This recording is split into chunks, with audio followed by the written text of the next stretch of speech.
মাঝে মধ্যে মনকে ভালো করার জন্য কোথাও একটু ঘুরতে যেতে হয়। বাচ্চাদেরও মন ভালো থাকে, নিজেদেরও মন ভালো থাকে। সবসময় বাড়ির ভিতরে থাকলে না সংসারের কাজকর্ম নিয়ে আর ভালো লাগে না। তাই ভাবলাম যাই একটু ঘুরে আসি। খড়িবাড়ি গেছিলাম। খড়িবাড়ি ওখানে একটা পার্ক ছিল, সেটা হচ্ছে বাচ্চাদের পার্ক।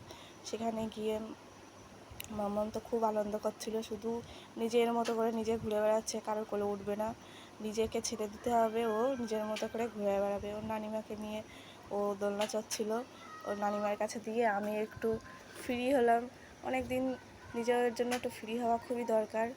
ফ্রি হয়ে একটু নিজেও একটু ঘুরলাম, মনটা ভালো করলাম, বেশ ভালোই লাগে ঘুরতে। ওদিকে ওর নানিমা ওর মামা নিয়ে দৌড়দৌড়ি করছে ওকে নিয়ে। বললাম একটু পাখিতে বসিয়ে দিয়ে, পাখিতে তো বসবেই না, ওর মতো ও নিজেই ঘুরবে, নিজেকে ছেড়ে দিতে হবে, ওর মতো ও খেলা করবে। ও যে ওর মতো ও খেলা করছে, আমার সাথে বললাম একটু বসতে, দোল খেতে। একটুখানি দোল খেয়ে আবার চললো নিজের মতো দৌড়াতে। নিজের মতো করে ছেড়ে দিতে হবে, ওখানে ও নিজের মতো করে খেলা করবে। খেলা করছিল, বেশ আনন্দই পেল। বাড়িতে বসে থাকলে না ওদের মনটাও ভালো লাগে না। তাই মাঝে মধ্যে একটু বেরোতে হয় ওদেরকে নিয়ে।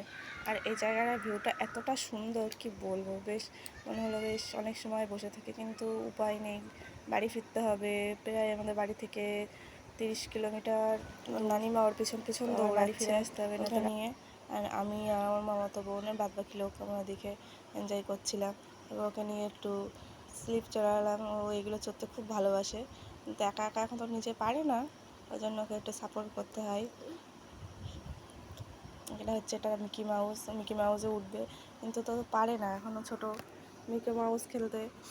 এটা হচ্ছে আমার মামাতো ভাই, ও খেলা করছিল আর ও এখানে দাঁড়িয়ে মাম্মাম দাঁড়িয়ে মজা নিচ্ছিল এখানে। ওকে তো ছাড়তেও পারছিল না, ছাড়লে পড়ে যাবে, ওই জন্য আমি ওকে ধরে রেখে দিয়েছিলাম।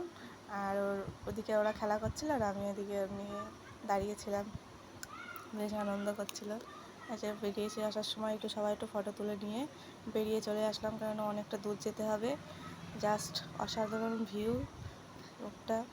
আসার সময় একটু আইসক্রিম আর একটু চা না খেলে তো হয় না,